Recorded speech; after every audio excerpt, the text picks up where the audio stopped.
Actor એ બન્યા ને writer ને લિરિસિસ્ટ ને એ બધું કેવી રીતે જોડાતું ગયું? સિનિયરોએ મને એક્ટિંગમાં બીકોઝ ઓફ કદાચ મારા અવાજના લીધે હાઇટના લીધે ઓવરઓલ તો એ લોકોએ મને રોલ આપવાના શરૂ કર્યા. પરેશભાઈએ ડિયર ફાધર ઓફર કર્યું અને એ બી એમનો ફોન આવવો મને મારા જેવા એક વડોદરાથી હજી 2 વર્ષ પહેલા આવેલા એક્ટરને કે હી હિમસેલ્ફ ઇઝ અ યુનિવર્સિટી. એટલે મારું તો એવું થતું હતું કે હું એ યુનિવર્સિટીમાં ભણતો હતો અને એના મને પૈસા મળતા હતા એવું મને લાગ્યું કે રેવાનું શૂટિંગમાં અમે 10,000 કિલોમીટરનું ટ્રાવેલ કર્યું રાઇટ્સ લેવા માટે ધ્રુવ ભટ્ટને મળવા ગયા હતા. તો ત્યારે આમ ડરેલા તો હતા જ અમે કે યાર આપણને જે ચેન્જીસ વિચાર્યા છે અમુક આ તે નવલકથા જે છે એ મારું માધ્યમ છે એટલે એમાં મને જે યોગ્ય લાગ્યું એ રીતે મેં કર્યું છે. પિક્ચર બનાવવું એ તમારું માધ્યમ છે તો એમાં તમને જે યોગ્ય લાગે એ રીતે કરજો પણ એમાં ખાલી હાર્દ ના બદલાઈ જાય, વાર્તાનો મર્મ ના જાય એનું ધ્યાન રાખજો. ગુડ મોર્નિંગ મિત્રો, કેમ છો? મજામાં ને? હું છું જીનલ અને આપનું સ્વાગત છે આપના મનપસંદ કાર્યક્રમ ગુડ મોર્નિંગ ગુજરાતમાં. મિત્રો, એવું કહેવાય છે કે જે થાય છે ને એ સારા માટે થાય છે, પણ ઘણીવાર છે ને કેટલીક ઘટનાઓ ચમત્કાર સર્જતી હોય છે. આજે આપણા જે મહેમાન છે ને એ પણ આઈ થિંક આવો એક ચમત્કાર કહી શકાય. એક કચ્છનો યુવાન વડોદરા જાય છે સીએ બનવા માટે, કારણ કે એમની ફેમિલીમાં બધા સીએ હતા. પણ થયું એવું કે સીએનો અભ્યાસ અધવચ્ચે છોડી અને એમણે થિયેટર અપનાવ્યું અને થિયેટર અપનાવીને એના એટલા ઓતપ્રોત થયા કે આપણને છેલ્લા ઘણા વર્ષોથી ઘણી બધી સારી સારી ફિલ્મો આપી છે. ગુજરાતની સંસ્કૃતિને એ રૂપેરી પડદે લાવ્યા છે. માત્ર સંસ્કૃતિને જ નહીં, ઘણા બધા પુસ્તકોને પણ વાર્તાનું સ્વરૂપ આપ્યું છે અને આપણને એક સફર કરાવી છે ગુજરાતની, દેશની, દુનિયાની. અને આ જે એક્ટર છે ને એ માત્ર ને માત્ર એક્ટર નથી, એ ખૂબ સારા ડિરેક્ટર છે, રાઇટર છે, લિરિસિસ્ટ છે અને બીજું ઘણું બધું છે. તો આવો આપણા આજના આ મજાના માણસ, મજાના મહેમાન ચેતન ધનાણીનું ખૂબ ખૂબ સ્વાગત કરીએ. ચેતનભાઈ, આપનું ખૂબ સ્વાગત છે અમારા કાર્યક્રમ ગુડ મોર્નિંગ ગુજરાતમાં. થેન્ક યુ અને તમારા બધા દર્શકોને મારા નમસ્કાર. જી, તો જેવી રીતે મેં તમારું ઇન્ટ્રોમાં કીધું કે ભાઈ સીએ બનવા નીકળેલી ગાડી તમારી કચ્છથી વડોદરા અને પછી અચાનક પરફોર્મિંગ આર્ટ્સમાં કેવી રીતે વળી ગઈ? એટલે ઇન્ટરેસ્ટિંગ ઘટના એ જ છે કે ઘરમાં બધા કોમર્સ માઇન્ડેડ બધા લોકો હતા અને એમાં મારી 4 બહેનો છે, 4 સીએ છે, બધા 4 જમાઈ પણ સીએ છે. એટલે મારું બી એવું જ હતું કે હું સીએ કરું અને કેમ કે બધાને આપણને જનરલી એવું હોય છે કે ફેમિલીમાં જે બધા સિક્યોરિટી એમ કે ગોઠવાઈ જાય બધાનું એક સાથે એ રીતે. તો મેં પણ એ રીતે સીએ જોઈન કર્યું અને કરતાં પણ પછી જીજાને ત્યાં કામ બી કર્યું 1-2 મહિના. પણ એનામાં મને ખબર પડી કે યાર આ તો આ આંકડાઓવાળી ગેમ મને નથી જામી રહી. એના કરતાં વધારે કંઈક ક્રિએટિવ કરીશ તો વધારે મજા આવશે એવું મને પર્સનલી લાગવા માંડ્યું હતું. અને આ એ જ સમય હતો જ્યારે ગ્રેજ્યુએશનનું બી ફાઇનલ યર હતું. આઈ મીન કોમર્સમાં જ ગ્રેજ્યુએટ કરતો હતો, સીએ સાથે કરતો હતો અને ફાઇનલ યરમાં યુથ ફેસ્ટિવલમાં નાટકો જોયા અને એમાં એક નાટકમાં થોડોક પાર્ટ પણ લીધો આમ ડિરેક્શનમાં અને એ નાટક સારું બન્યું. અને એના લીધે પછી જે ત્યાં જે જજ હતા ને જે જજ કરતા જે મેન્ટર એક મેડમ હતા એને મને એવું કીધું કે તું શું કરે છે? મેં કીધું હું કોમર્સ કરું છું. તો કે કોમર્સ કરતા તું એક કામ કર, આપણે ત્યાં જ ફેકલ્ટી ઓફ પરફોર્મિંગ આર્ટ્સ છે જ્યાં ડ્રામા ભણાવવામાં આવે છે. મેં કીધું શું વાત કરો છો ડ્રામા? અને એટલે MS યુનિવર્સિટીમાં જ મને ખબર હતી કે music college faculty of performing arts છે પણ ત્યાં નાટક જ ભણાવવામાં આવે છે એવું મને પોતાને બી ખબર નહોતી, હું ગ્રેજ્યુએશનના ફાઇનલ યરમાં હોવા છતાંય. તો હું પછી મેં કીધું કે યાર let me give it a chance અને એકવાર હું જોવા ગયો એ ડિપાર્ટમેન્ટ જોયું, નાટકોમાં ત્યાં બધા રિહર્સલ ચાલતા હતા એ જોયા અને મને બહુ ઇન્ટરેસ્ટિંગ લાગ્યું એટલે પછી એ જોઈન કર્યું અને પછી ધીમે ધીમે બધું શરૂ થયું. તો લાઈક તમે એવું કીધું કે યુથ ફેસ્ટમાં તમે ડિરેક્શન પાર્ટમાં હતા, રાઈટ? ઓકે, તો જર્ની કદાચ એવું કહીએ કે તમારી ડિરેક્ટર તરીકે શરૂ થઈ? હા, એકચ્યુઅલી જ્યારે બી આ જોઈન બી કર્યું હતું ને ત્યારે બી એવું વિચાર્યું હતું કે આગળ જતા ડિરેક્ટ કરીશ. અચ્છા, ઓકે.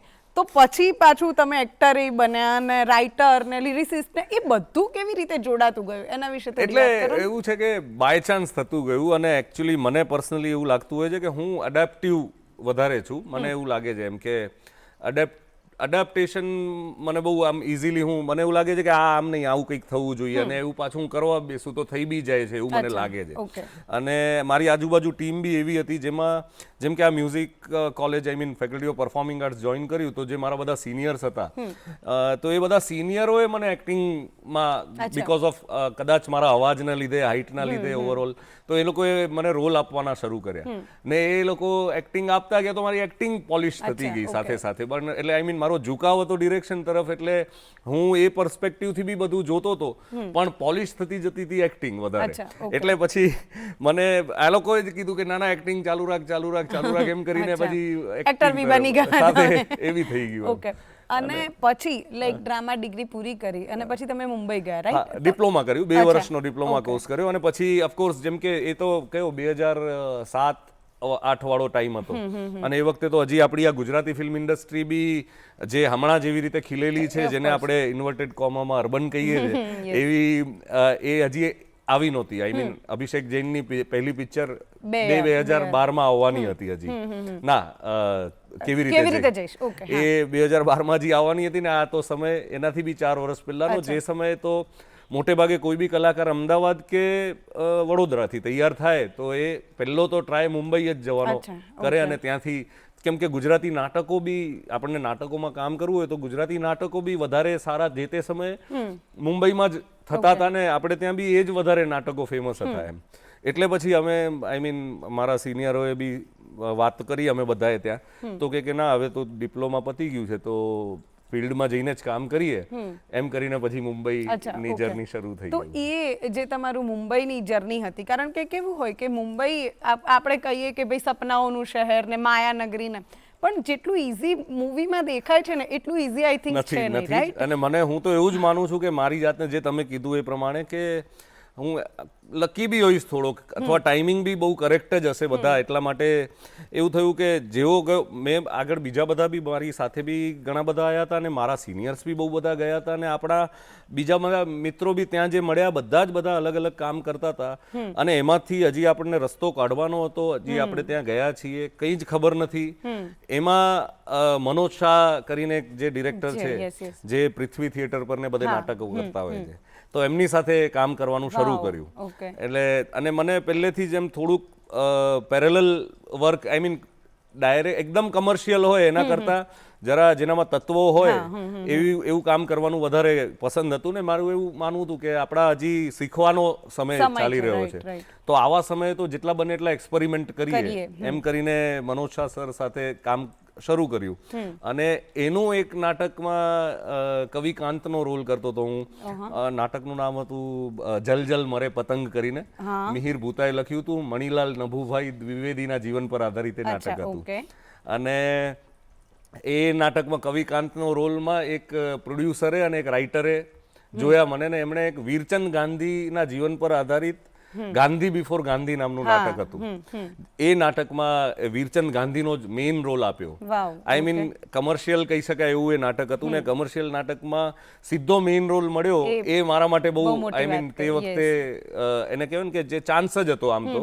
અને મેં બી એટલે પછી મહેનત બી કરી નાખી કે યાર હવે જો આપણને આ ચાન્સ મળ્યો છે તો આપણે બી સામે એટલી જ મહેનત કરી. અને એ નાટક ગાંધી બિફોર ગાંધી, એટલે વીરચંદ ગાંધી જો કદાચ દર્શકો ના જાણતા હોય તો મારે એમને ખાલી ઇન્ફોર્મેશન એ આપવી છે કે વિશ્વધર્મ પરિષદ 1893 આઈ થિંક, જેમાં વિવેકાનંદ ગયા હતા હિન્દુ ધર્મ તરફથી, એમાં જૈન ધર્મ તરફથી આ વીરચંદ ગાંધી ગયા હતા.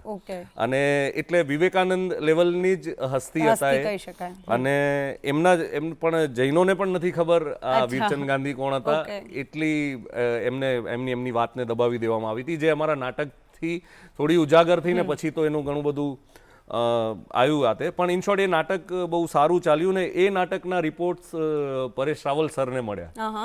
અને પરેશ રાવલ સરને મળ્યા એટલે એના પછી તરત બીજું નાટક મારે પરેશભાઈએ ડિયર ફાધર ઓફર કર્યું. અને એ બી એમનો ફોન આવવો મને, મારા જેવા એક વડોદરાથી હજી 2 વર્ષ પહેલા આવેલા એક્ટરને, અને પરેશ રાવલનો સામેથી ફોન આવવો is great thing for me. અને ચમત્કાર, મેં તમને કીધું કે ગોઠવણ બધી સારી થતી ગઈ મારા માટે, એવું મને લાગે છે ઘણી વાર.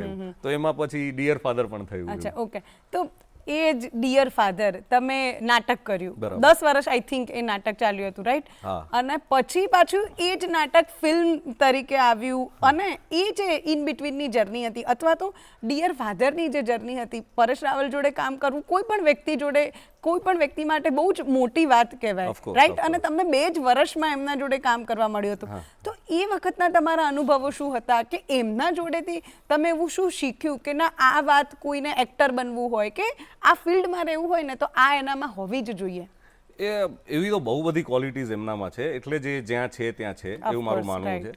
એટલે પણ એમાં એકદમ બેસિક કહી શકાય એ તો એ જ છે કે એમનું ટાઈમિંગનું પંચ્યુએશન. આઈ મીન તમને જો એવું 2 વાગે કીધું હોય કે આપણે 2 વાગે મળશું તો એ તો ત્યાં 1:45 હાજર હોય. Wow. એટલે એ પ્રકારના આટલા મોટા માણસ હોવા છતાં એ ટાઈમિંગ, પછી રિહર્સલ માટે જે એમનું ડેડિકેશન આપવું, અને આ તો ચલો શરૂઆતમાં મેં જે જોયું કે આપણે આઈ મીન મને બી એવું ગમે જ છે ટાઈમ પર પહોંચવું, પણ હું 2 વાગ્યાના ટાઈમમાં 2 વાગે પહોંચું હોય. પણ મારા કરતાં વહેલા આવીને સર બેઠા હોય તો પછી મને બી એવું થાય કે ના યાર હું આપણે 1:15 વહેલા જઈશ, એમ જઈએ. કે 1:15 જઈશ. આઈ Right, મીન right. તો 15 મિનિટ એમની સાથે આવવાનું. ઇન શોર્ટ આ એક મને એવું થયું કે ભાઈ આ ક્વોલિટી તો જોરદાર જ છે એમની, અને સાથે સાથે કે 100% આપવું કોઈ બી વસ્તુને. એટલે આટલા મોટા કલાકાર આટલા વર્ષોથી થિયેટર કરતા હોવા છતાંય એ રિહર્સલને જરાય ટેકન ફોર ગ્રાન્ટેડ નહોતા લેતા. આઈ મીન અમે જેટલું કરતા હતા એનાથી કદાચ થોડુંક 5% વધારે મહેનત એ રિહર્સલમાં કરતા હતા. તો મને એ થતું હતું કે યાર જો આ આટલી બધી મહેનત કરી રહ્યા છે તો આપણે તો કે હજુ કરવી શરૂઆત જ છે, રહી, right, કરવી જ right. રહી એમ કરીને. આઈ મીન ઇન શોર્ટ, અને બીજું કે પરેશભાઈનું તો મારે એવું લાગે છે કે હું ઘણી બધી જગ્યાએ કહું બી છું આ કે હી હિમસેલ્ફ ઇઝ અ યુનિવર્સિટી. ઓહો. એટલે મારું તો એવું થતું હતું કે હું એ યુનિવર્સિટીમાં ભણતો હતો Right. અને એના મને પૈસા મળતા હતા એવું મને right, લાગતું right, હતું right. આખા. તો તમને કેવું લાઈક કેવું હોય કે જેટલા લિજેન્ડરી આર્ટિસ્ટ હોય એમની જોડે કામ કરતા ડર તો લાગે જ, આમ મજા આવે, એક ચાન્સ છે, પણ સપોઝ હવે તમારે કામ કરવાનું હોય તો ડર લાગે કે યાર હું 100% આપી શકીશ કે નહીં, આમની જોડે સ્ટેજ શેર કરવાનું છે. એટલે તો એ વખતની તમારી જે કહીએ ને મનોસ્થિતિ કે એ શું હતું, એમ તમને પર્સનલી કેવું ફીલ થતું હતું? એટલે ટાઈમ સારો એવો થયો, લગભગ 10-15 વર્ષ થઈ ગયા. એટલે મને જેટલું યાદ છે એ પ્રમાણે કહું તો મને શરૂઆતમાં હું જેમ કે તમે કીધું એમ કે પરેશભાઈ જેને આપણે આટલા બધી વાર ફિલ્મોમાં જોયા છે, આટલા જોરદાર પરફોર્મન્સ કરતા જોયા છે, એટલે આપણને અંદરથી તો ડર લાગવાનો જ હતો કે યાર આમની સાથે, ને જે મને એમ લાગે છે કે એમણે પણ નોટિસ કર્યું જ હશે. અચ્છા. તો એમણે એ જો મહાન કલાકારોની આજ મેં તો હંમેશા જોયું છે કે એ એમની આજુબાજુના કલાકારોને એટલા રિલેક્સ કરી નાખે છે ને કે એમને એક્સપ્રેસ થવાનો મોકો પણ આપે છે અને એમને એન્કરેજ બી કરતા હોય છે. ને એમણે આ કર્યું કે એને ખબર પડી ગઈ કે આ થોડોક અટવાઈ રહ્યો છે આ તે, તો એમણે બધી આઈસ બ્રેક કરવાના એમણે જ પ્રયત્નો કર્યા, અને જનરલી એમણે જ કરવા, કેમ કે મોટો માણસ હોય હા, ને of course, એ right. પહેલ કરે તો વધારે સારું વધારે હોય છે સારું. એમ. તો એ એમણે કર્યું અને એના લીધે પછી અમારો કમ્ફર્ટ ઝોન બહુ સારો બન્યો એમ. અને એના લીધે પછી આઈ મીન અચ્છા. રિહર્સલમાં પછી કોઈ વાંધો ના આવ્યો. અને બીજું કે હવે મેં પરેશ રાવલ સર સાથે 5-7-10 વર્ષ સુધી જો નાટકમાં આટલું 1-to-1 કામ કરેલું હતું, એટલે હવે મારા માટે બીજા બધા એક્ટરો સાથે કામ કરવું બહુ જ ઈઝી થઈ ગયું. right, કેમ right, કે વન ઓફ ધ ફાઇનેસ્ટ, એટલે આપણે ટોપ મોસ્ટ 5-10 એક્ટરોની જો એમાં યાદી બનાવીએ ભારતના, તો એમાંના એક માણસ Right, છે. right, right. અને એની સાથે જો આપણે આટલું બધું 1-to-1 સારી રીતે કામ Yes, કરી yes. શકતા હોઈએ, ઇટ મીન્સ કે આપણને બીજે તો વાંધો ના આવવો જોઈએ. રાઈટ. તો પછી એ નાટક તમે કર્યું અને પછી તમે ગુજરાત ક્યારે આવ્યા અને આ ફિલ્મોની સફર ક્યારે શરૂ થઈ તમારી? એટલે એમાં શું છે કે જ્યારે બી આ કામ ચાલુ કર્યું હતું ત્યારે મેં તમને જેમ કીધું એમ કે ડિરેક્ટ કરવાની અને એવી બધી ઈચ્છાઓ હતી. એમાં જે મારો ફ્રેન્ડ છે, જે મારો પાર્ટનર બી છે, રાહુલ ભોળે, એ પણ તે વખતે રાઇટિંગમાં કામ કરતો હતો. ત્યારે એ ગુજરાતી સિરિયલ લખતો હતો. પણ અમારા બંનેનું જ્યારે એ ગુજરાતી સિરિયલ લખતો હતો, એક હતી કોઈકાની, પણ હું નાટકોમાં કામ કરતો હતો. પણ અમારા બંનેનું એવું પ્લાન ફિક્સ હતો કે આપણે ફિલ્મો તો કરવી જ છે ગમે તે અચ્છા, રીતે, okay. અને એના માટે શું કરવું પડશે. અને હજી કહું છું ને અગેન કે આ કયું 2008-9નું વર્ષ વર્ષ છે, છે, right. હજી ઇન્ડસ્ટ્રી આવી આવી નથી. નથી. પણ તે વખતે બી અમે એક સ્ક્રિપ્ટ બનાવી બંને મળીને કે ભાઈ આવું આ પ્રકારનું કંઈક કરીએ અને એના માટે કરીને મળવાનું બધાને શરૂ કર્યું હતું, પણ પ્રોડ્યુસર અમારા માટે એટલે આવ્યું છે કે એ સ્ક્રિપ્ટ એવી હતી કે બધા એવું કહે છે કે ના યાર આ તો ગુજરાતી પિક્ચર ના બનાવાય, આની તો હિન્દી બનાવવી જોઈએ, કેમ કે અર્બન વાળો કન્સેપ્ટ હતો નહીં, એટલે બધાને જે તે સમયે પેલું જ કે આના ગુજરાતી ફિલ્મોમાં આવી ફિલ્મો નહીં ચાલે. મેં કીધું કે યાર નહીં ચાલે એવું તો નથી, પણ હજી આપણે કોઈએ અટેમ્પ્ટ નથી કર્યો એવું છે. તો એમ કરીને અમે બંનેના પ્રયત્નો ફૂલ ચાલુ જ હતા. અને ઇન બિટવીન આ બુક બી વાંચી હતી, તત્વમસી. તો અમે બંને વાંચી હતી અલગ અલગ સોર્સથી, અને પછી ડિસ્કસ બી કરી હતી કે યાર આના જીવનમાં ચાન્સ મળશે તો આના પરથી આપણે પિક્ચર બનાવશું. એવું લગભગ 2010 ની આજુબાજુ 9-10 ની આજુબાજુ ડિસ્કસ કર્યું હતું એમ. 8 વર્ષ. હા, કે ભાઈ આવું કંઈક ચાન્સ મળશે તો આના પર બનાવવા જેવી છે, આ બહુ ગજબ સ્ક્રીન પ્લે બની શકે એમ છે, ને આવી બધી અમે વાતો કરતા હતા જે તે સમયે. એટલે ઇન શોર્ટ પિક્ચર બનાવવાનું મગજમાં હતું જ કોન્સ્ટન્ટલી, ભલે ને નાટક કરતા હતા, એટલે આઈ મીન હું નાટક કરતો હતો ને એ સિરિયલ કરતો હતો. અને અમારો જે ત્રીજો પાર્ટનર છે વિનીત, એ પાછું અરેના એનિમેશન ચલાવતો હતો અહીંયા શું કહેવાય રાજકોટમાં. તો બધા ફિલ્ડ સાથે રિલેટેડ જ કામો કરતા હતા, પણ અલગ અલગ કરતા હતા. અને એટલામાં ઇન બિટવીન પછી આ પિક્ચર આવી અભિષેકની, બીજી પિક્ચર આવી, અને માહોલ બન્યો ગુજરાતી ફિલ્મોનો. તો એમાં અમારી બી આ રેવા માટે બી પછી હવે અમે તૈયારીઓ શરૂ કરી હતી. અને ઇન બિટવીન સામેથી ચોર બની થનગાટ કરે નામની જે એકચ્યુઅલી અમારી શોર્ટ ફિલ્મ હતી, અને એટલે શોર્ટ ફિલ્મો તો અમે પાછા ત્યારથી બનાવતા હતા કે 2008-9 માં બી શોર્ટ ફિલ્મો 5-5 મિનિટની તો અમારે ત્યાં કોમ્પિટિશન થતી હતી વડોદરામાં. એટલે પેરેલલ બધું ચાલુ જ હતું, કેમ કે કરવું તું આજ, એટલે એના માટે કરીને. અને થિયેટર જેટલું જ ફિલ્મો અમને ગમે છે, બધાને ઇક્વલ છે. ઘણી વાર બધાને હોય છે ને કે ભાઈ થિયેટર વધારે ગમે કે ફિલ્મ, પણ અમારું પર્સનલી મારું તો એવું છે કે મને બંને એટલા જ ઇક્વલી ગમે છે. અને એટલે થિયેટર કરતા કરતા ફિલ્મની જે આ તૈયારીઓ કરતા હતા અને શોર્ટ ફિલ્મો બનાવતા હતા, એમાં એક શોર્ટ ફિલ્મ હતી અમારી જે રોબિન હુડ બાય ચાન્સ નામની. એ એક પ્રોડ્યુસરને ગમી ગઈ હતી, અને એનું પછી મોટું વર્ઝન ચોર બની થનગાટ કરે બનાવ્યું. અને એમાં જ આ રાઇટિંગની જર્ની બી એમાં એવું થયું કે રાહુલની એ શોર્ટ ફિલ્મ હતી, પછી મોટી કરવાની થઈ તો કે હવે શું કરશું, તો હવે લખી નખાશે. તો મેં કીધું કે યાર ચલો લખીએ, હું બી ટ્રાય કરીશ તારી સાથે.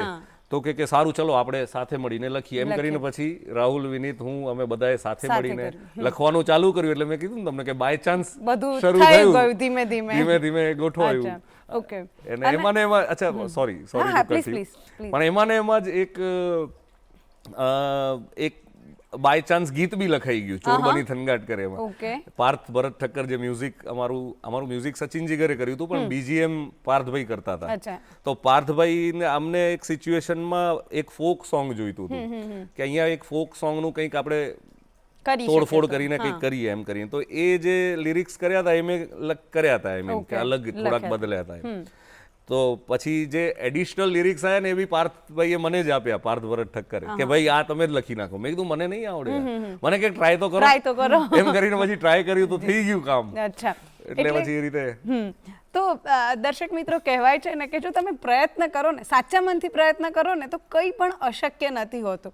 તમે વિચાર કરો કે ડિરેક્ટરનું સપનું લઈને એક વ્યક્તિ જાય છે, પરફોર્મિંગ આર્ટ્સમાં ડિપ્લોમા કરે છે, અને એ ખૂબ સારા એક્ટરે બને છે, રાઇટરે બને છે, લિરિસિસ્ટે બને છે, અને એક્ટર તો ઉત્તમ છે જ. તો હજુ ચેતનભાઈ સાથે આપણે ઘણી બધી વાતો કરવાની છે, એમની જર્ની વિશે જાણવાનું છે. પણ અત્યારે સમય થયો છે એક નાનકડા વિરામનો. મળીએ વિરામ બાદ.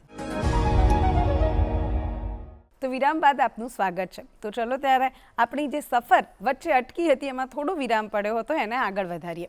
તો ચેતનભાઈ, આપણે વાત કરી રહ્યા હતા તમારા રાઇટર બનવાની જર્ની વિશે. હવે વાત આવે છે રેવા પર. અને તત્વમસી બહુ જોગાનું જોગ છે કે અત્યારે હું ફરીથી તત્વમસી વાંચી રહી છું, રાઈટ? તો એ જે નોવેલ છે ને, પર્સનલી હું એવું માનું છું કે એ પોતાનામાં જ એક આખો પ્રવાસ છે. કે ધ્રુવ દાદાનું જે વર્ણન છે આદિવાસીઓનું ને જંગલોનું, મધપુડાનું, એ વખતે આપણે પોતે જ ઇમેજિન કરતા હોઈએ કે અચ્છા આ આવું હશે, અથવા તો નર્મદાનું આ ઝરણું આમ નીકળતું હશે, એ આપણે પોતે ઇમેજિન કરતા હોઈએ, રાઈટ? તો તમારે એ ઇમેજિનેશનને ઢાળવાનું હતું એક ચિત્રમાં. અને એમાં પણ એવું કે ભાઈ જેટલા ફેમસ રાઇટર હોય અથવા તો જેટલી ફેમસ બુક હોય ને એના વાચકો એટલા હોય, અને ચેલેન્જ તમારા પર એટલી વધારે હોય કે બધા વાચકોની જે ઇમેજિનેશન હોય ને એના પર ખરું ઉતરવાનું છે. તો એ જે આખી જર્ની હતી તમારી, એ કેવી હતી અને એમાં શું શું એક્સપિરિયન્સ થયા તમને? એમાં તમે એક્ટર બી તમે પોતે જ કર્યું છે મેઇન, તો એ જે શૂટિંગ વખતના બી જે એક્સપિરિયન્સ હતા એ કેવા હતા? શરૂઆત મેં તમને કીધું ને કે અમે આવી રીતે ચર્ચા કરી હતી રાહુલ અને મેં કે આના પરથી આપણને જીવનમાં ચાન્સ મળ્યો તો ફિલ્મ બનાવશું એમ કરીને અમે વિચાર્યું હતું. અને ધ્રુવ ભટ્ટની જે નોવેલ્સ હોય છે એમાં મને એવું લાગે છે કે એની નોવેલ્સની અંદર બહુ બધું તત્વ હોય છે. અને જો ફિલ્મ કરવી હોય તો ઉલટું એ નોવેલને કાં તો પાર્ટ્સમાં ડિવાઈડ કરવી પડે અને કાં તો એને કમ્પ્રેસ કરવી પડે. એટલે અમારો વિચાર બી એવો જ હતો. અને બીજું કે કોઈ બી નોવેલને ફિલ્મીકરણ કરો તો એનામાં એ પ્રકારનો ચેન્જ તો કરવા જ પડે અમુક જે આપણને જે સિનેમેટિક ચેન્જ જેને કહેવાય. તો એના માટે કરીને અમે પછી જ્યારે પહેલી વખત રાઇટ્સ લેવા માટે ધ્રુવ ભટ્ટને મળવા ગયા હતા તો ત્યારે આમ ડરેલા તો હતા જ અમે કે યાર આપણને જે ચેન્જીસ વિચાર્યા છે અમુક આ તે એ બધા દાદાને મજા આવશે કે નહીં, એમ એક્સેપ્ટ કરશે કે નહીં. ને ઘણા બધા લેખકોનું આપણે એવું જોયું છે કે નાટકોમાં એવું કરતા હોય કે આમાં એક પણ શબ્દ મારો બદલવાનો નહીં અને એ પ્રકારના હોય જે પોઝેસિવ હોય પોતાના કામ પ્રત્યે ને, વિચ ઇઝ ફાઇન અગેન. પણ એટલે આપણે કરવું હતું એ કન્ફર્મ હતું કે અમુક ચેન્જીસ કરવા જ પડશે આમાં, બીકોઝ કે નોવેલ જે લખાઈ હતી એ 1996-97 ની આજુબાજુ આવી હતી અને આપણે પિક્ચર કરી રહ્યા હતા 2017 એટલે 20 વર્ષનો જે ગેપ હતો, જે આઈ મીન એના પછી ટેકનોલોજી બી ચેન્જ થઈ છે, દુનિયા બદલાઈ છે આખી, તો આપણને એ બી અંદર થોડુંક આવરી લેવું પડે. તો એ પ્રકારના ચેન્જીસ સાથે ધ્રુવ ભટ્ટને મળ્યા અને એમને થોડા ચેન્જીસ કીધા.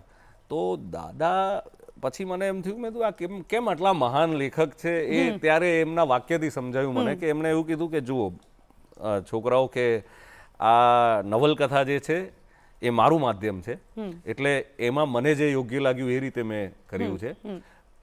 પિક્ચર બનાવવું એ તમારું માધ્યમ છે, તો એમાં તમને જે યોગ્ય લાગે એ રીતે કરજો, પણ એમાં ખાલી હાર્દ ના બદલાઈ જાય, વાર્તાનો મર્મ ના જાય, એનું ધ્યાન રાખજો. મેં કીધું 100% દાદા, એ તો અમે એકદમ ધ્યાન રાખશું. ને બીજું કે દરેક સ્ટેજ ઉપર તમને ઇન્વોલ્વ બી કરશું. આઈ મીન પેલી સ્ક્રિપ્ટ લખાઈ તો એ તમને ઇન્વોલ્વ કરશું, પિક્ચરનો પહેલો ડ્રાફ્ટ રેડી થયો તો એ તમને બતાવશું.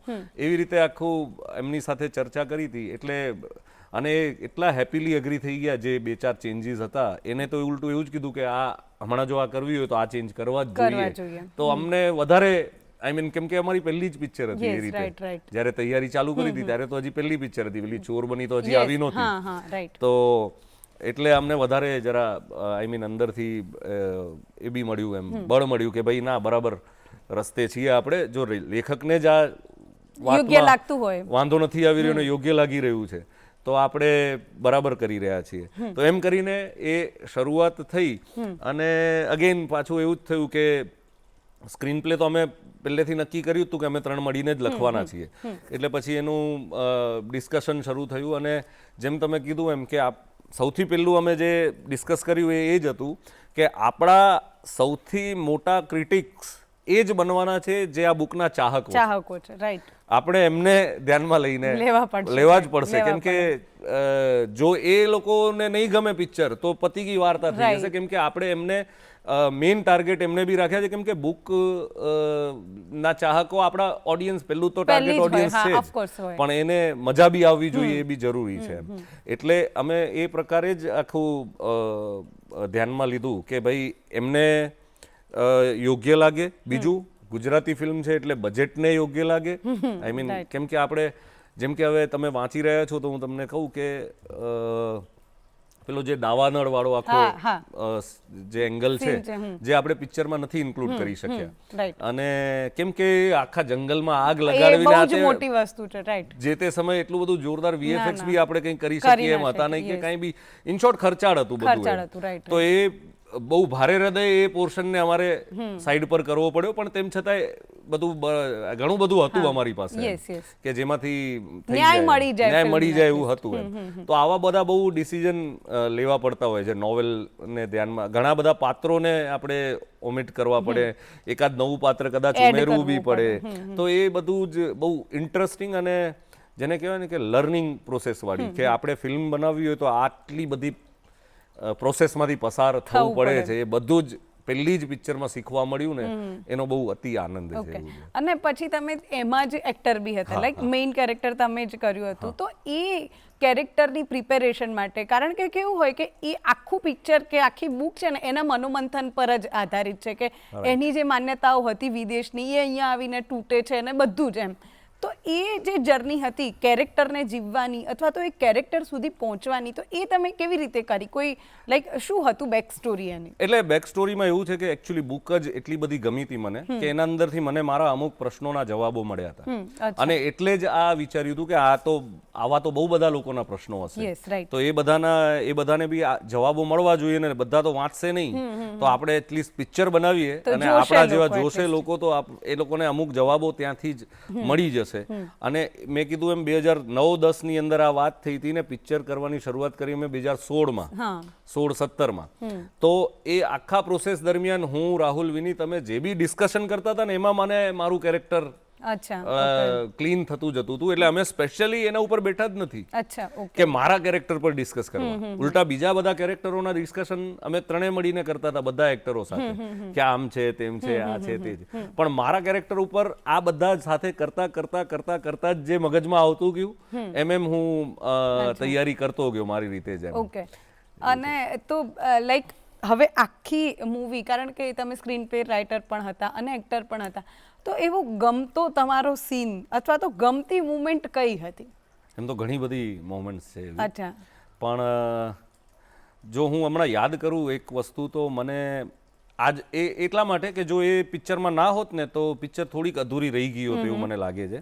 અને એ મોમેન્ટ હતી જે હું છેલ્લે જે મારું પાત્ર છે કરણ, એ નર્મદામાં જે સરેન્ડર કરે છે અને અંદર કમ્પ્લીટ સરેન્ડરમાં છે ને ત્યારે એને આખા બધી જર્ની રિકોલમાં બધા પાત્રો જે યાદ આવી રહ્યા છે, તો હવે એ જે પાત્રો યાદ આવી રહ્યા છે ને એ પિક્ચરમાં હતું, પણ એ પિક્ચરમાં એની પાછળ જે વાત ચાલી રહી છે ને કે આ સંસારમાં જે વિનમ્ર, જિજ્ઞાસુ, દયાળુ, અપરિગ્રહી, પવિત્ર, શાંત અને એકતા વધારનારા છે તે જ મોક્ષના અધિકારી છે, એ વાળી જે વાત છે ને એ વાત ત્યાં નહોતી. ત્યાં ત્યાં કાંઈ જ ખાલી મનોમંથન જ ચાલી રહ્યું છે ને મ્યુઝિક પર જ પહેલા અમે એવું વિચારેલું હતું. પણ આ ફિલ્મ શરૂ કરતા હતા એના લગભગ એકાદ મહિના કે 15-20 દિવસ પહેલા જ જ્યારે એના લુકની, જ્યારે મારા લાંબા વાળ કરેલા હતા અને દાઢી લાંબી, કેમ કે પેલું પરિક્રમા વાળો પોર્શન પહેલા શૂટ કરવાનો હતો, તો પહેલેથી જ 6 મહિનાની દાઢી વધારેલી ને એવું બધું કરેલું હતું. તો એનું જે બધું ટચઅપ માટે ને જોવા માટે ને બરાબર કરવા માટે મારા હેરસ્ટાઇલિસ્ટ ને ત્યાં ગયા હતા. તો હું જે કામ કરતો હતો એ દરમિયાન વિનીત બેઠો હતો અને ત્યાં પેલા બુક બધા હોય ને એમાંથી વાંચતો હતો એમ, તો એમાં એના હાથમાં બાય ચાન્સ એક ધર્મ પૂર્તિ આવી ગઈ, કોઈ જે આપણા ન્યૂઝપેપર્સમાં હોય છે એવી, અને એમાં એક હાઇલાઇટ કરેલો પોર્શનમાં આ વાક્ય હતું. અને એ વાક્ય એને જોતા એને પોતાને તો ત્યાં મજા જ આવી ગઈ પહેલા કે યાર આ વાક્ય બહુ અદ્ભુત વાક્ય છે એમ કરીને, અને હું ત્યાં જ હતો એટલે મને એને તરત બતાવ્યું, મને કે ભાઈ આ વાક્ય જો તો આ આપણે પેલો જે છેલ્લો પોર્શન છે એમાં સેટ થાય એમ છે. તો અમે બંને ત્યાં ચર્ચા કરી કે યાર આ વાક્ય તો બહુ પરફેક્ટ વાક્ય છે, અને એના અંદર જેટલા કેરેક્ટર્સ છે એના બધાના રિલેટ બી થઈ રહ્યા છે ને, એક્ઝેક્ટ 7 કેરેક્ટર આવી રહ્યા છે ને આપણા આનામાં 7 જ એ છે. તો આ તો યાર આપણા માટે જો એ લેવલ પર ત્યાં અમને બાય ચાન્સ આમ ગોઠવણથી મળ્યું હોય એવી રીતે મળી ગયું. અને પછી અમે જઈને રાહુલ સાથે બી ચર્ચા કરી અને પછી તો એ ડન થઈ ગયું. ને એ મોમેન્ટ જ્યારે ફિલ્મમાં આવે છે ત્યારે બહુ બધા લોકોને એમાં બહુ મજા આવી છે એવું, અને એ સીન બી વાયરલ થયો હતો એમ, અને અમારા ઘરના લોકોએ બી કીધું કે યાર એ જગ્યાએ તો બહુ અલગ જ મજા આવે છે એમ. એ ત્યારે તો ત્યારે મને એમ થયું કે યાર આ વર્થ મોમેન્ટ હતી કે આ ગજબ જગ્યા હતી, આઈ મીન ફિલ્મમાં બી જગ્યા અને જે રીતે મળ્યું એ બી બહુ જાદુઈ ઘટના હતી. તો શૂટ વખતે તમે ત્યાં ગયા હશો અને ત્યાં શૂટ કર્યું હશે, તો તમારા કોઈ પર્સનલ એક્સપિરિયન્સ ખરા કે જે આમ મજા આવી જાય એવા હોય, અથવા તો એમ થાય કે આ હંમેશા યાદ રહેશે એવો કોઈ એક્સપિરિયન્સ તમને થયો હોય, અથવા તો કોઈ ઘટના ઘટી હોય જે ખૂબ યાદગાર રહી હોય? એકચ્યુઅલી ઘટનાઓ એના શૂટિંગ દરમિયાન તો સતત ઘટ્યા જ કરતી હતી, કેમ કે રેવાનું શૂટિંગમાં અમે 10,000 કિલોમીટરનું ટ્રાવેલ કર્યું છે, અલગ અલગ 9 સિટીઝમાં લગભગ 50 થી વધારે લોકેશન્સમાં ઓ બાપરે. અને પેલી જે જર્ની હતી એ જર્નીમાં તો કેટલી બધી જગ્યાએ ગયા છીએ અમને બી નથી ખબર. જ્યાં બી સારી નદી દેખાય અને સારો પટ દેખાય કે આ અહીંયા મસ્ત સુંદર દેખાઈ શકે એમ છે, ત્યાં ગાડી ઊભી રાખીને ત્યાં શૂટ કરતા હતા અમુક એમ. તો આખી પિક્ચર દરમિયાન ગજબ જ ઘટનાઓ ઘટતે જ રહી છે. પણ એ હવે આને શું કહેવાય, હવે આને આપણે આધ્યાત્મ કહીએ કે ગમે તે રીતે, આ બધા તો એને અલગ રીતે જ જોતા હતા, પણ અમારું ઘણી બધી વાર કામ અટકી જતું હતું. પણ એ અટકી જતું કામ લગભગ થોડી વારમાં બધું સોલ્વ થઈ જાય અને પછી પાછું કામ ચાલુ થઈ જાય. એટલે આપણને એવું લાગે કે યાર કોઈ એનર્જી સાથે કામ, જેમ કે નદીમાં કંઈક કોઈ કારણસર બહુ બધા પાંદડા ને આ ને તેને એવું આખી એક લેયર એવું આવ્યું હતું અને અમે શૂટ કરવા માટે રેડી હતા, પણ હવે આ શું કરશું આનું આ તે.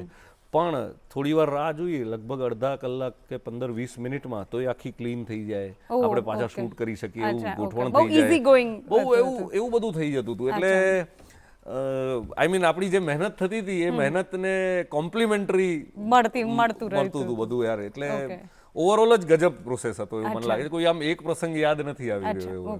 તો હવે એક આ તો તમે બનાવી દીધી, બરોબર. હવે ફ્યુચરમાં તમારો એવો કોઈ પ્લાન ખરો કે ભાઈ બુક્સ પરથી મૂવી બનાવવાનું કે એવું છે, યા તો બીજા કોઈ પ્રોજેક્ટ્સ આવવાના હોય? ના, પ્રોજેક્ટ્સ તો ઘણા બીજા બી આવે છે. એક્ટિંગમાં બી, એટલે જેમાં હવે કેમ કે એક્ટિંગ તો કરી જ રહ્યો છું ને વ્યવસ્થિત બધું. તો જેમ કે હમણાં આ 2 ફિલ્મો ઓલરેડી રેડી છે અને એ રિલીઝ થશે આ વર્ષમાં. બીજી 1-2 હમણાં આ મહિનામાં કરવાની છે.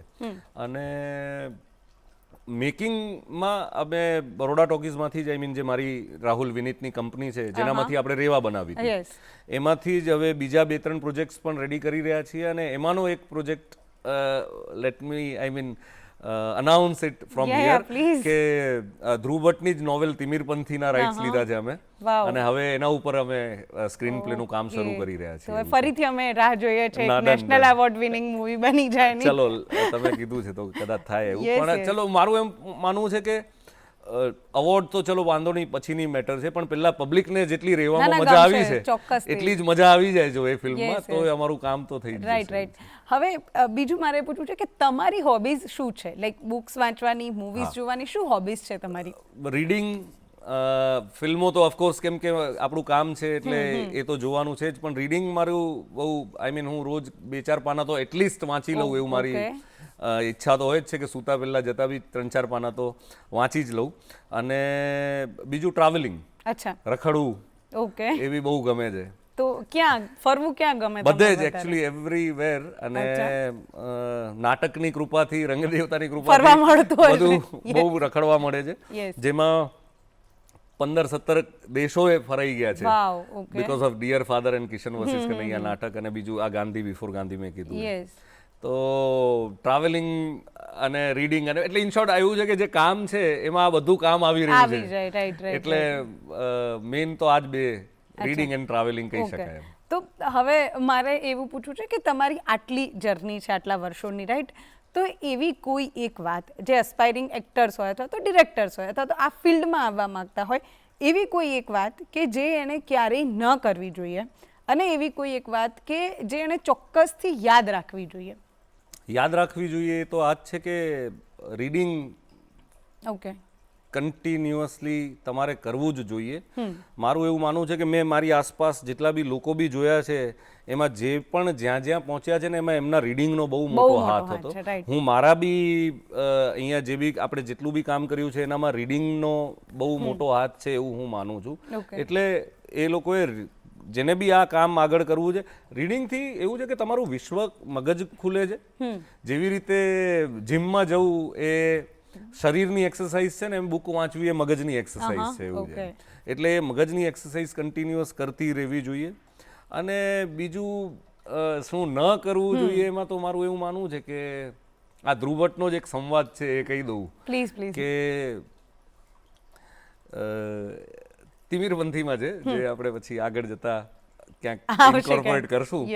પણ એમાં જે આપણી પ્રોટેગોનિસ્ટ છે સરસ્વતી, એને એની નાની કહે છે, નાનકી, કે આપણે દુનિયા આપણી કલા વિશે જે માને છે એ જ આપણે માનતા થઈ જઈએ ને ત્યારે કલા આપણને છોડીને જતી રહે છે. ઓકે. તો એવું નહીં કરવાનું. અચ્છા, આ તમે છે ને બહુ નાનકડા વાક્યમાં બહુ મોટી વાત કહી દીધી, જે કદાચ આજની જે જનરેશન છે ને એને ખૂબ ઉપયોગી નીવડશે. આ મારો પર્સપેક્ટિવ છે, કારણ કે અત્યારે શું છે કે અત્યારના જે યંગ જનરેશન છે, કે અત્યારે જેને એસ્પાયરિંગ એક્ટર્સ છે અત્યારે, એ લોકોને કેવું હોય, બહુ જલ્દી સક્સેસ જોઈતી હોય, અથવા તો મે બી લેક ઓફ પેશન્સ હોય છે. તો એ જે અસ્પાયરિંગ એક્ટર છે, એક તો તમે એમને કહી જ દીધું છે કે ભાઈ આ વસ્તુ તમારે કરવી પડશે, પણ બીજા જે અત્યારે જે લોકોને આગળ વધવું છે ને, અત્યારે કેવું છે કે સોશિયલ મીડિયાનો જમાનો છે, અત્યારે ઘણી બધી વસ્તુ ઇઝી ગોઈંગ છે. જે સમયે તમે સ્ટ્રગલ કરીને આવ્યા અહીંયા સુધી, એના કરતાં અત્યારે ઘણા બધા પ્લેટફોર્મ પણ છે, ઘણું બધું છે. સ્ટીલ ક્યાંક ને ક્યાંક એવું જોવા મળે છે કે હતાશ થઈ જશે, નિરાશ થઈ જશે. તો એ વસ્તુ જે છે, તો એ યંગ જનરેશનને તમે શું કહેશો? મારો પોઈન્ટ એવો છે કે ક્રાફ્ટ પર કામ સતત કરતા રહેવું, એ થતું રહેશે ને તો તમે હતાશ બી નહીં થાઓ, કેમ કે તમને ખબર હશે કે હજી મારે અહીંયા પહોંચવાનું છે, હજી મારે આ કરવાનું છે, હજી મારે. અને બીજું કે પ્લેટફોર્મ્સ વધી ગયા છે, એ રીતે બધા વ્યક્તિઓ બી બહુ વધ્યા છે આ પ્રયત્નો કરનારા, તો તમારી કોમ્પિટિશન ઓફકોર્સ વધવાની છે. તો તમારે એક્સેલન્ટ બનવું પડશે આ બધાને, જો તમારે સુપરસીડ કરવા હશે તો. અને મારું તો એમ કેવું છે કે એમને કરો કે ના કરો, પણ પોતાની જાતને તો રોજ ઇવોલ્વ કરતા રહેવું પડશે, અને રોજ નવું ને નવું શીખતા રહેવું પડશે. અને મેં જે આગળ વાક્ય કીધું એ પ્રમાણે કે હજી આપણને બહુ જર્ની કરવાની છે, બહુ જોવાનું છે, એટલે બધું બહુ શાંતિથી પેશન્સ રાખીને કરવાનું. આ જીવન આ જ કરવાનું છે, તો પછી ઉતાવળ છે નહીં. અરે વાહ, આ બહુ જોરદાર વાક્ય હતું કે આ જીવન આ જ કરવું છે તો કેમ ઉતાવળ છે. હવે નેક્સ્ટ એવું છે કે તમે રેવા કરી, કસુંબોમાં તમે હતા, રાઈટ? પછી સમંદર, સાસણ, એવી ઘણી બધી મૂવીઝ તમે કરી છે કે જે ગુજરાતના અલગ અલગ પાર્ટને, ગુજરાતની અલગ અલગ સંસ્કૃતિને બતાવે છે. તો તમારું ગુજરાતની સંસ્કૃતિને લઈને શું માનવું છે, અથવા તો એવો કયો આસ્પેક્ટ છે જે હજુ સુધી લોકો સુધી નથી પહોંચ્યો? કે સપોઝ આપણે ગામડાઓની વાત કરીએ તો સૌરાષ્ટ્રના કોઈ ગામડા કે ગીરનું જંગલ આવી જાય, સમંદરની વાત કરીએ તો દરિયા કિનારાની વાત આવી હતી, પણ કદાચ હજુ બી એવું કોઈ વસ્તુ હશે કે જે લોકો સુધી નથી પહોંચ્યું, ગુજરાતનો એવો કોઈ પાર્ટ જે હજુ લોકો સુધી નથી પહોંચ્યો, એ તમારા મતે કોઈ છે ખરો? આમ તો હવે ધીમે ધીમે બધા જે રીતે મેકરો મંડ્યા છે એ રીતે લગભગ બધું કવર થઈ જ રહ્યું છે. પણ મને એવું લાગે છે કે બહુ સારી રીતે આપણે હજી એ બતાવવાનું બાકી છે કે આપણે એકતામાં બહુ માનીએ છીએ, બધાને ઇન્ક્લુડ કરી લેવામાં બહુ માનીએ છીએ. ઘણા બધા લોકો ગુજરાતીઓને ખાલી બિઝનેસ માઇન્ડેડ ને એવી રીતે જ જોતા હોય છે, પણ એ લોકો એ નથી જોતા કે આપણે લેંગ્વેજ બાબતે કોઈ બબાલ નથી કરતા, આપણે કોઈ પ્રાંતવાદ નથી કરતા, આપણે એકદમ બધા જે બી બહારથી જે બી આવ્યા છે એની સાથે કોઈ અહીંયા યુપીના કે બિહારના લોકો હોય છે તો એની સાથે કોઈ એવી બબાલ નથી કરતા. ઇન શોર્ટ આપણે બહુ એકતા પ્રેમી અને શાંતિ પ્રિય લોકો છીએ. એ ઇમેજ હજી બધાને પહોંચાડવી જોઈએ એવું લાગે છે. ઓકે. અને તમે મૂળ કચ્છના છો, રાઈટ? તો તમારી જે કચ્છી સંસ્કૃતિ છે કે કેવું હોય કે અમુક ફિલ્મોમાં બતાવ્યું છે કચ્છ, અને એ સાચેમાં રિયાલિટી છે નથી, એના વિશે મારે તમને પૂછવું છે કે કચ્છ સાચા અર્થમાં અથવા તો કચ્છી હોવાના કારણે તમે એવી કચ્છની કઈ વાતને હજુ પેલું કરો છો કે ના, હજુ સુધી કચ્છની જે આ વાત છે ને એ લોકો સુધી નથી પહોંચી? બહુ વિથ ઓલ ડ્યુ રિસ્પેક્ટ હું એવું કહેવા માંગુ છું કે કચ્છને જેટલું રિગ્રેસિવ ઉલટું બતાવવામાં આવે છે ને એટલું કચ્છ છે નહીં. કચ્છ બહુ પહેલેથી વધારે પ્રોગ્રેસિવ છે ગુજરાતના બીજા બધા પ્રાંત કરતા. એટલે જ્યારે વાર્તાઓમાં એને થોડુંક રિગ્રેસિવ બતાવવામાં આવે છે ને એ મને ઓછું ગમતું હોય છે. એવું છે મને એવું છે કે એના ત્યાંના જે લોકો છે, ત્યાં જે બધી કમ્યુનિટીના અલગ અલગ પહેરવેશ છે ને એની અંદર બી તમે જોશો ને તો કેટલા પ્રોગ્રેસિવ કપડા બધા પહેરતા હોય છે, અને રેગ્યુલર કપડામાં બહુ આર્ટ જોવા મળે છે, આર્ટ છે. અને બહુ આપણે બેકલેસ તો હમણાં ચાલુ કર્યું છે, એ તો ક્યારના પહેરે ત્યાંના લોકો. તો ઇટ મીન્સ કે એ બધું જે કહું છું ને કે પ્રોગ્રેસિવ છે, અને એ હજી બહુ નથી બરાબર બતાવ્યું બહુ બધા લોકોએ. ઓકે. હવે તમારો ફ્યુચર પ્રોજેક્ટ કયો છે? એમ તમને એવું કહ્યું છે કે ભાઈ આ વસ્તુ પર, જેમ તમે રેવા વિશે વિચાર્યું હતું તત્વમસી વાંચીને, એવો હજુ કોઈ એવો પ્રોજેક્ટ હમણાં ચાલુ કરી દીધું છે, એટલે હવે તો એ જ કહી શકાશે, કેમ કે એનું કામ ચાલુ કરી દીધું છે અમે બધાએ. અને અમારો પ્લાન એ જ છે કે જે ઇમ્પેક્ટ પબ્લિકના મગજમાં રેવાય કરી હતી એનથી તો નીચે ના જાય એવો પ્રયત્ન કરશું. સ્ટાન્ડર્ડ એટલું તો જળવાવું જોઈએ એવું અમારો ટ્રાય રહેશે. ઓકે, હવે તમે 3 શહેરોમાં જીવ્યા છો, રાઈટ? કચ્છ, વડોદરા અને મુંબઈ. તો હવે મારે એ ત્રણેય શહેરોને તમારે તમારા શબ્દોમાં વર્ણવવા હોય તો એ કેવી રીતે વર્ણવો તમે? ઓ યાર, અઘરું છે. કચ્છ તો યાર, કચ્છ છે વિશાળતા. કચ્છની અંદર તમે, મારા હિસાબે એવું છે કે કચ્છમાં રહેતો એનું માણસનું મગજ ખુલ્લું થઈ જાય, કેમ કે એટલું બધું આઈ મીન પબ્લિક ઓછી અને જગ્યા વધારે, એટલે એ બ્રોડ માઇન્ડેડ માણસ થઈ જાય એવું મને લાગે છે. વડોદરા છે સંસ્કાર અને શાંતિ, એટલે ત્યાં જઈને, કેમ કે હમણાં તો હવે તો ઘણી બધી જગ્યાઓ થઈ ગઈ છે, પણ પહેલાં તો એને એજ્યુકેશનનું બી હબ માનવામાં આવતું હતું જ્યારે અમે શિફ્ટ થયા હતા ત્યારે. તો એને જે એજ્યુકેટ કર્યા છે, અથવા જેને કહેવાય ને કે શું કહેવાય ને, આપણું ઘડતર, આઈ મીન કચ્છ જન્મ છે, ઘડતર જે છે એ વડોદરા છે એવું છે. અને પછી એનું કર્મભૂમિ જે કામ કર્યું એ મુંબઈ છે. અને મુંબઈ વિશે મારે એવું કહેવું છે કે મુંબઈ એવી વસ્તુ છે, એવી જગ્યા છે કે જ્યાં જો કોઈ ટેલેન્ટેડ માણસ જાય ને તો એને તરત જ સ્વીકારીને ઉંચકી લેવામાં આવે છે. હંમેશા મેં એવું જોયું છે કે બીજે બધી જગ્યાઓ કરતા કે જો તમને એમને મુંબઈમાં કોકને એવી ખબર પડી કે આ ભાઈ બરાબર કામ કરી રહ્યા છે અથવા યોગ્ય કામ, સારું કામ કરે છે, તો એને તરત જ બીજી ઓપોર્ચ્યુનિટીઝ, બીજા લોકો આજુબાજુના એને મેન્ટર્સ સારા મળી જશે. એનું ઇન શોર્ટ મુંબઈ તમારા કામને નિખારવા વાળી જગ્યા છે વધારે સારી રીતે. ઓકે, હવે એક નાનકડું રેપિડ ફાયર રાઉન્ડ છે, બરોબર? ઓકે. બુક્સ ઓર મૂવીઝ? યાર, આ તો કેટલો અઘરો પ્રશ્ન છે યાર. રેપિડ ફાયર છે આ તો રેપિડ ફાયર. બુક્સ કે મૂવીઝ? મૂવીઝ. ઓકે. એક્ટિંગ ઓર ડિરેક્શન? ડિરેક્શન. ઓકે. કઈ ફિલ્મ કરવી ગમે, ગ્રામ્ય સંસ્કૃતિને દર્શાવતી હોય એવી કે શહેરી લાઈફસ્ટાઈલ વાળી? બંને, પણ હવે યાર આમાં તો કોઈ એ છે નહીં. બંને. અચ્છા. ફેવરેટ મૂવી કયું છે તમારું?